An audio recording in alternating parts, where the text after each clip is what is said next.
সবাই তাড়িয়ে দিলেও নবী আমারে তাড়িয়ে দিব না। আমার নবী তাড়িয়ে দিছে, এখন তো আমার আর কোন যাওয়ার জায়গা নেই। আমার রশিটা খুইলা দাও। এবার সাইয়্যিদ ইবনে আব্দুর রহমান সালাবাতুল আনসারীর হাতে রশিটা খুইলা দিছে।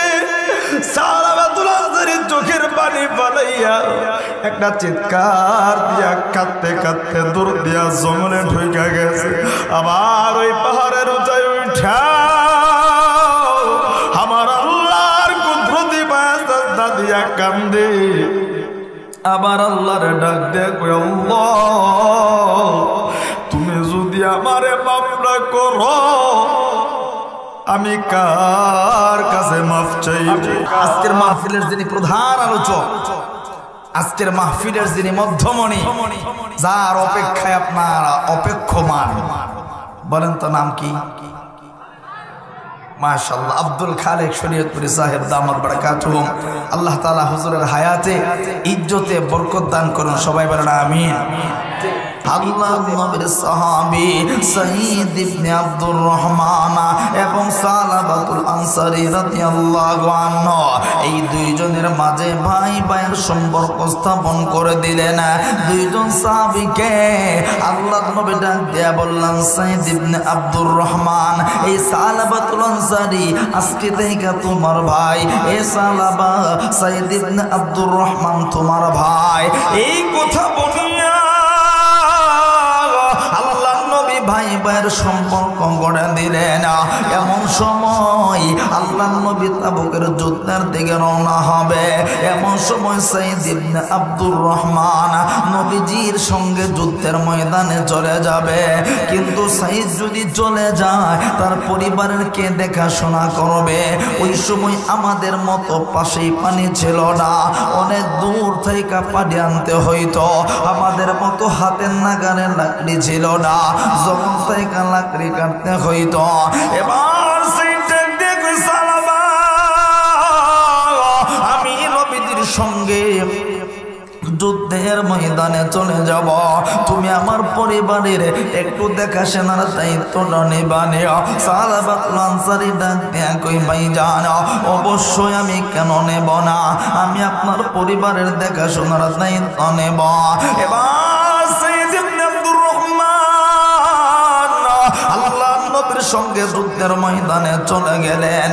এই দিক দিয়া সালাবাতুল আনসারী তার পায়ের লাকড়ি আইনা দেয়, বাড়িতে লাকড়ির ব্যবস্থা করে দেয় এবং দূর থাইকা কুয়া থাইকা পানির ব্যবস্থা করিয়া দেয়। এইভাবে একদিন দুই দিন দীর্ঘদিন চলতে থাকে। একদিনের ঘটনা, সাইয়্যিদ ইবনে আব্দুর রহমান যুদ্ধের ময়দানে সালাবাতুল আনসারী দূর থাইকা কুয়া থাইকা পানি লাকড়ি লইয়া যখন বাড়ির ভিতরে প্রবেশ করবে, এমন সময় শয়তান তার দিলে ধোঁকা দিল। একটু উপরের পর্দাটা সরায় দেখো না, তোমার সাইয়্যিদ ইবনে আব্দুর রহমানের বিবিটা বড়ই সুন্দরী, তুমি তো কোনোদিন দেখো নাই। একটু তুমি পর্দাটা সরায় দেখো। এবার সাইয়্যিদ ইবনে আব্দুর রহমানের বিবি ওই পর্দার আড়ালে মাথার চুলগুলি শুকাইতেছেন। সালাবাতুল আনসারী যখনই পর্দাটা সরায় নজর কইরা দেখে তার ভাইয়ের বিবি শরীরের মাথার চুলগুলি শুকাইতেছে। এই দৃশ্য দেখার পর এবার সালাবাতুল আনসারীর দিলে শয়তান ধোঁকা দিল। এ সালাবা,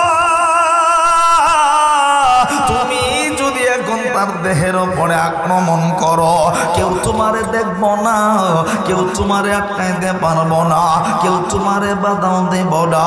এবার সালাবাতুল আনসারী শয়তানের কুমন্ত্রণায় কুরচনায় পড়িয়া একটা দৌড় দিয়া তার মায়ের বিবির হাতরার মধ্যে ধইরা একটা চুমু খাইল। এমন সময় ওই তার বিবি সাইয়্যিদ ইবনে আব্দুর রহমানের বিবি ডাক দিয়া কই, সালাবা ইত্তাকুল্লাহ, আল্লাহকে ভয় করো। এ সালাবা, আমি তোমার ভাইয়ের রেখে যাওয়া আমানত, তুমি তো আমানতের খেয়ানত করতেছ। তোমারে আল্লাহ আমরাই জানবো না, অবশ্যই আল্লাহর কাছে জবাব নিতে হবে। যখন এই বক্তব্যটা শুনছে সালাবাতুল আনসারী চোখের পানি ছাইরা দিয়া আমার আল্লাহর একটা ডাক দিয়া একটা দৌড় দিছে, জঙ্গলের ভিতরে চইলা গেছে, পাহাড়ের উঁচায় উঠা গেছে। এ বন্ধু, ওই দিক দিয়া সাইদ ইবনে আব্দুর রহমান আল্লাহর নবীর যুদ্ধের ময়দানের সাহাবীরা বাড়ির দিকে রওনা হয়েছে। প্রতিমধ্যে আসিয়া চার রাস্তার মোড়ে দাঁড়াইছে, এক ভাই আরেক ভাইকে নেওয়ার জন্য আসতেছে। সাইদ ইবনে আব্দুর রহমান বিকাল হয়ে যায়, সন্ধ্যা হয়ে যায়, কিন্তু সালাবা তাকে আগায় নিতে আসতে না, এখনো পর্যন্ত আসে না। সূর্য ডুবে গেছে। সাইদ ইবনে আব্দুর রহমান একটা দূর দিয়া বাড়িতে যাইয়া ও বিবিরে ডাক নিয়া কই, বিবিরে আমার ভাই কোথায়, আমার সালাবাতুল আনসারী কোথায়? বিবি ডাক নিয়া কই, স্বামী গো, আপনার ভাই তো পাপের সাগরে ডুব দিয়েছে, আপনার ভাই বড় গুনায় লিপ্ত হয়েছে, বাড়ি থেকে বাহির হইয়া ওই যে দূর জঙ্গলে চইলা গেছে। এই কথা যখন বলল, এবার সাইদ ইবনে আব্দুর রহমান বাড়ি থেকে বাহির হইয়া তার ওই যে সালাবাতুল আনসারী ভাইকে খোঁজার জন্য দৌড়ায়। এ বন্ধু, জঙ্গলের ভিতরে ঢুইকা এবার সালাবাতুল আনসারীকে তালাশ করে, কোথাও সালাবাতুল আনসারীকে পাওয়া যায় না। হঠাৎ কইরা নজর কইরা দেখে কিছু কৃষক মানুষ কিছু কাজে ব্যস্ত আছে, কৃষি কাজে তারা লিপ্ত আছে। সাইদ ইবনে আব্দুর রহমান ডাক দিয়া কই, বেটা এ ভাইজান, এই জায়গায় কোন লোককে তোমরা দেখছো নি? সালাবাতুল আনসারী নামক কাউকে তোমরা দেখেছো নি? ডাক দিয়া বলে, ভাই এই জায়গায় আমরা কোনো মানুষ দেখি নাই, এই জায়গায় কোনো অচেনা লোকের সন্ধান আমরা পাই নাই। তবে রাত্র যখন গভীর হইয়া যায়, ওই যে পাহাড়ের উঁচায় ওই গাছের নিচ থেকে কেমন যেন কান্নার আওয়াজ আসে, কে যেন চোখের পানি ফালায়া ফালায়া কান্দে আর আল্লাহরে ডাক দেয়া কই, আল্লাহ আমি বড় গুনাহগার, আমি বড় নাফরমান, আল্লাহ গো গুনাহ কইরা ফালাইছি, গুনাহ কইরা আমি এই পাহাড়ের উঁচায় উঠা আমার গুনার জন্য অনুতপ্ত হইয়া আপনার দরবারে আমি ক্ষমা চাই। এ বন্ধু, এবার সাইদ ইবনে আব্দুর রহমান সন্ধ্যা পর্যন্ত অপেক্ষা, রাত্রটা যখন গভীর হয়ে গেছে, সালাবাতুল আনসারী রাত্রে গভীরে গাছের নিচে আইসা কান্দে। সাইদ ইবনে আব্দুর রহমান একটা দৌড় দিয়া পাহাড়ের উঁচায় উঠা ওই গাছের নিচে যাইয়া দেখে সালাবাতুল আনসারী সেজদায় পইরা কান্দে। ডাক দিয়া কই, ভাই রে, আর কান্নার কোনো প্রয়োজন নাই, চলো চলো আমরা বাড়িতে যাব, তুমি আমার সঙ্গে চলো না। সালাবাতুল আনসারী ডাক দিয়া কই, ভাইজান আমি বড় গুনাহ কইরা ফেলাইছি, আমি বাড়িতে যাব না, আমি বাড়িতে যাইতে পারবো না। সালাবাতুল আনসারী ডাক দিয়া কই, ভাইজান আপনি আমার কাছ থেকে বিদায় হয়ে যান। এবার সাইদ ইবনে আব্দুর রহমান ডাক দিয়া কই, তোমাকে আমি নিয়ে যাব। সালাবা কই, কিন্তু একটা শর্ত আছে, আমি তোমার সঙ্গে যাব। বলে, কোন শর্তের ভিত্তিতে? বলে, গোলামকে যেমন কইরা মনিবে, গোলাম ভুল করলে যেমন কইরা মনিবা হাতগুলি এমন করে বাইদা নেই, তুমি আমার হাতগুলি এইভাবে বাইদা বাইদা আমার টাইনা টাইনা যদি লইয়া যাও, তাইলে আমি তোমার সঙ্গে যাব। এবার সাইদ ইবনে আব্দুর রহমান সালাবার হাতগুলি বাইদা ফলাইছে। এ যুবক ভাইরা, আমার মোমেন সে ডিস্ট্রিক্টের গফরগাঁওয়ের বাবারা, আমার পর্দার আড়ালের মারা, খুব খেয়াল করে দিলের কান লাগায় কথাগুলি শুনবে না। অল্প সময়ের ভিতরে আমি বিদায় নেব। শুধু বোঝাতে চাচ্ছি, কত বড় গুনাহ হওয়ার পরেও আল্লাহর কাছে খালেস দিলে মাফ চাইলে আমার আল্লাহ বান্দা বান্দিরে জিন্দেগির গুনাহ মাফ করে দে। এই কথাটা বোঝায় আমি বিদায় নেব ইনশাআল্লাহ।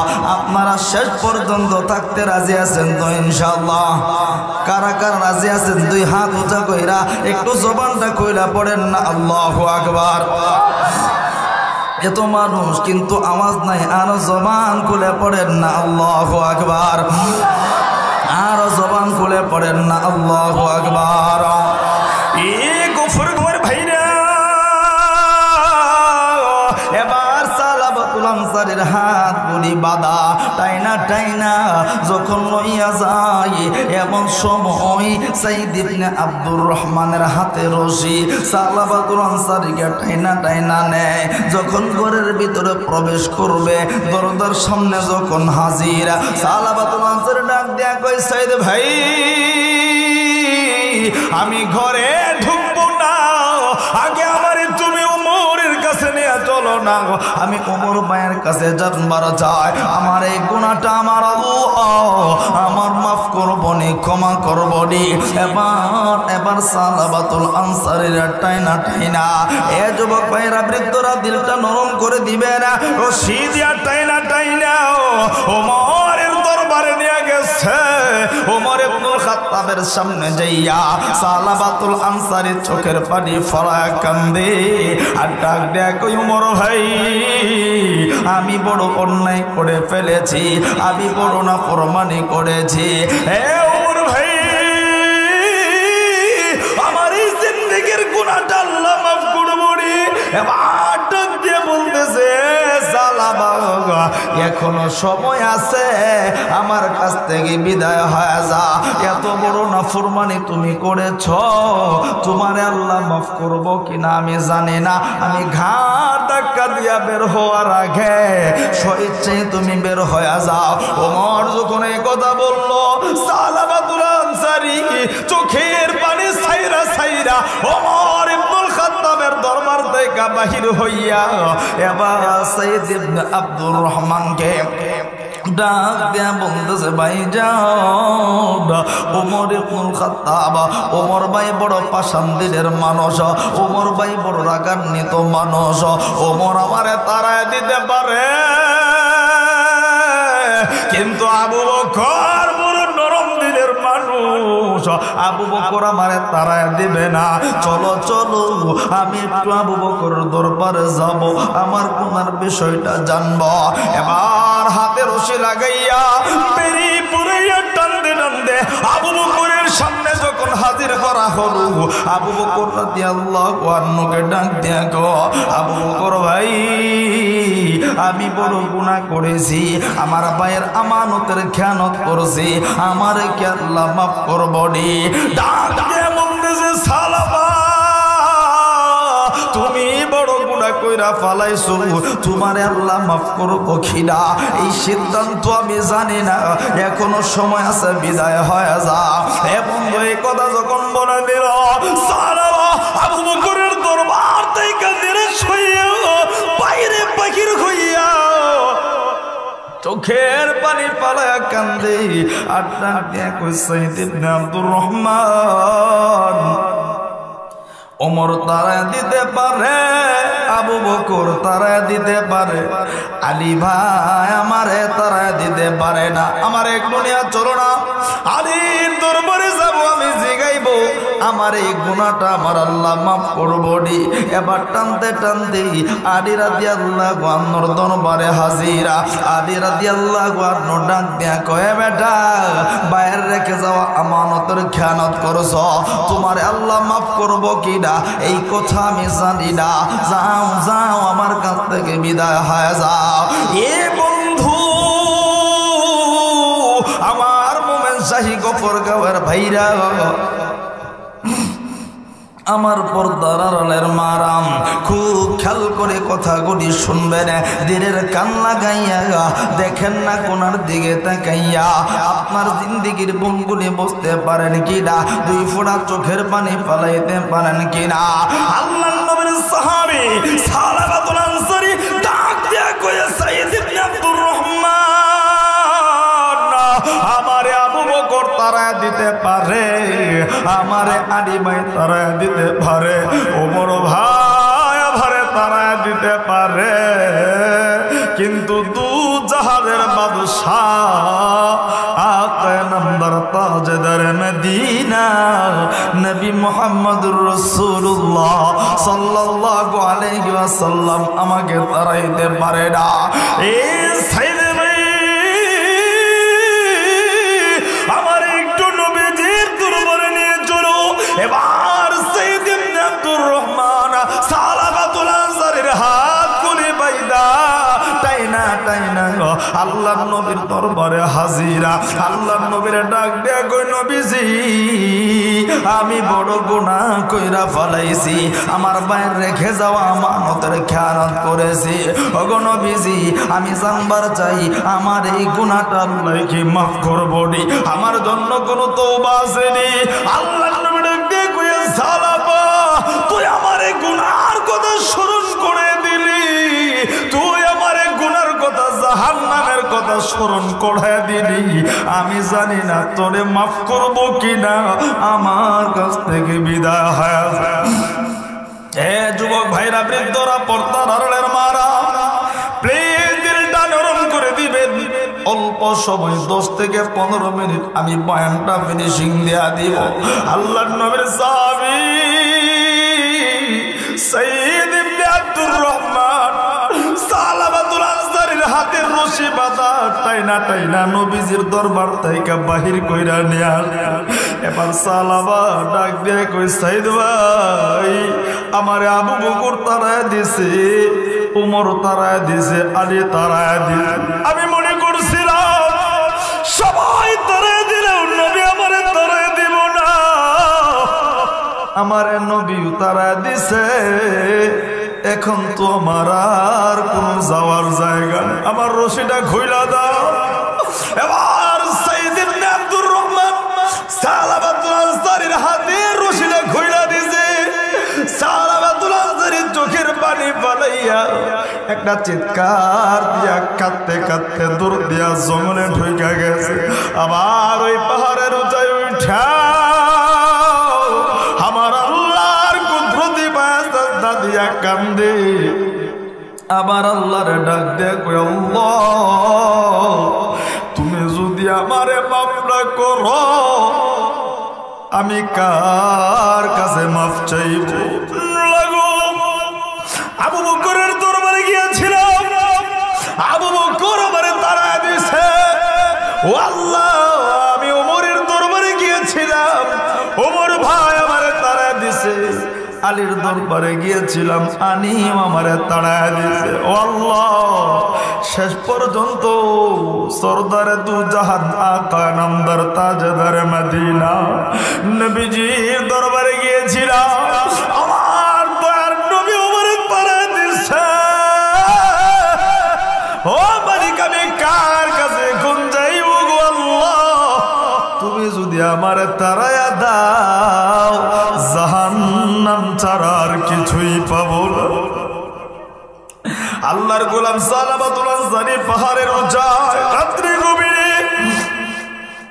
আল্লাহর কুদরতি বায়া সাজদা দিয়ে কান্দে গো আল্লাহ তুমি আমারে মাফ কইরা দাও গো আল্লাহ। এইভাবে একদিন, 2 দিন না দীর্ঘদিন এই গুনার জন্য অনুতপ্ত হয়ে কাঁদে। একদিন আমার আল্লাহ রহমতের সাগরে ঢেউ উঠা যায়। আমার আল্লাহ জিবরাইল নবীজির কাছে পাঠায় দিয়েছে, জিবরাইল যা আমার নবীর কাছে একটা প্রশ্ন রাখবি, মানুষ বানাইছে কে? জিবরাইল নবীজির সামনে হাজির হইয়া ডাক দেয়া কইয়া রাসূলুল্লাহ আল্লাহ আপনারে সালাম জানাইছে এবং জানতে চাইছে মানুষকে বানাইছে। আল্লাহ নবী ডাক দিয়ে কই জিবরাইল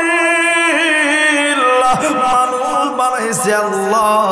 এবার জিবরাইল কই নবী গো দীর্ঘদিন পূর্বে সালাবাতুল আনসারী নামক একজন সাহাবী গুনাহ কইরা আপনার কাছে তওবার জন্য আসছিল, আপনি তাকে তাড়া দিছিলেন, আল্লাহ তাকে তাড়া দেয় নাই। আল্লাহ সালাবাতুল আনসারীর গুনাহটা মাফ কইরা দিছে।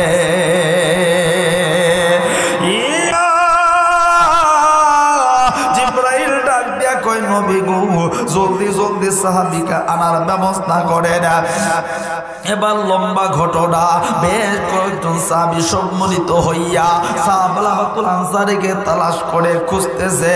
বের হয়ে গেছে জঙ্গলের ভিতরে, বের হইয়া পাহাড়ের উঁচাই উঠা নজর কইরা দেখে গো আল্লাহ নবীর সাহাবী সাহাবাতুল আনসারী কান্দে, সাজদায় পড়া কান্দে, আল্লাহরে কয় আল্লাহ মাফ কইরা দাও। অপর দিকে সাইয়্যিদ ইবনে আব্দুর রহমান ডাক দিয়ে কই সাহাবারে আর কাদার কোনো প্রয়োজন নাই, আর কান্নার দরকার নাই। আল্লাহ পাঠায় দিছে জিবরিলের মাধ্যমে জানায় দিছে আমার আল্লাহ তোমার জিন্দেগীর গুনাহটা মাফ কইরা দিছে। চিৎকার দেয়া পড়েন না আল্লাহু আকবার।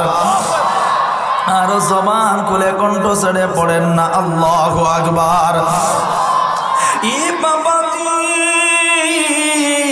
এবার সাহাবাতুল আনসারীকে নিয়া নবীজির দরবারের দিকে রওনা হলো। যখনই নবীজির দরবারে হাজির হবে এমন সময় আযান হয়ে গেছে, বেলাল ইকামত দিতেছে, নামাজ শুরু হয়ে গেছে ফজরের নামাজ। এ বন্ধু নামাজে দাঁড়াইছে, এমন সময় হঠাৎ কইরা সাহাবাতুল আনসারী বিকট চিৎকার দিয়ে জমিনে পড়ে গেছে। সমস্ত সাহাবীরা সালাম ফিরাইয়া নজর কইরা দেখে সাহাবাতুল আনসারী চিৎকার দিয়া মাটিতে পড়ে গেছে। এবার নবীজিকে ডাক দেয়া কই নবী গো সাহাবাতুল আনসারী মাটি জমিনে পড়ে গেছে। আল্লাহর নবী কাছে আইসা সাহাবাতুল আনসারীর চোখের ভিতরে পানি দিয়া মুখের ভিতরে পানি ছিটায় দেয়, কিন্তু সাহাবাতুল আনসারী আর কোনো কথা বলে না, অর্থাৎ দুনিয়া থেকে বিদায় হয়ে গেছে। আল্লাহর নবী কই জানাজার ব্যবস্থা করো, এই জলদি কইরা কাফন দাফনের ব্যবস্থা করো। সাহাবাতুল আনসারীর জন্য জানাজার ব্যবস্থা হয়ে গেল, কাফন দাফনের ব্যবস্থা হয়ে গেল। সমস্ত সাহাবীরা জানাজায় হাজিরা। আল্লাহর নবী জানাজায় হাজির হবে, ওমর ইবনুল খাত্তাব নজর কইরা দেখে সাহাবাতুল আনসারীর জানাজায় নবী হাইটা যায়, কিন্তু পাগুলি এইভাবে রাখে না, নবী পায়ের দুইটা আঙুল দিয়ে হাইটা হাইটা চলে। জানাজার পরে আল্লাহর নবীর কাছে ওমর ডাক দিয়ে কই নবীজি আপনাকে তো এইভাবে কখনো কে মাইরা হাঁটতে দেখি নাই, এইভাবে কখনো চলতে দেখি না। নবী গো আপনি কেন চললেন না, আপনার কাছে জানবার চাই। আল্লাহর নবী ডাক দিয়ে ওমর আমার সালাম আল্লাহর কাছে এমন কইরা তওবা করছে, আমার আল্লাহ তারে এমন কইরা মাফ করছে যারা জানাজার ভেতরে হাজার হাজার নয় অগণিত রহমতের ফেরেশতা হাজির হয়ে গেছে। চিৎকার দেয়া পড়েন না সুবহানাল্লাহ। একটু জবান খুলে পড়েন না আল্লাহু আকবার। এ বন্ধু জবানে কেন আওয়াজ নাই, আর জবান খুলে পড়েন না আল্লাহু আকবার। এই সাহাবাতুল আনসারী রাদিয়াল্লাহু আনহু এত বড় অন্যায় করছে, মাফ চাইছে, মাফ করছেন কে? আল্লাহ। জবান খুলে বলেন না কে? আল্লাহর নাম নিতে আপনাদের ভয় লাগে, লজ্জা লাগে? এত মানুষ, অল্প যখন মানুষ ছিল তাদের আওয়াজই বেশি ছিল, এখন কত মানুষ কিন্তু আওয়াজ নাই। বলেন তো মাফ করছেন কে? সে আল্লাহ এখন আছে না ঘুমায় গেছে?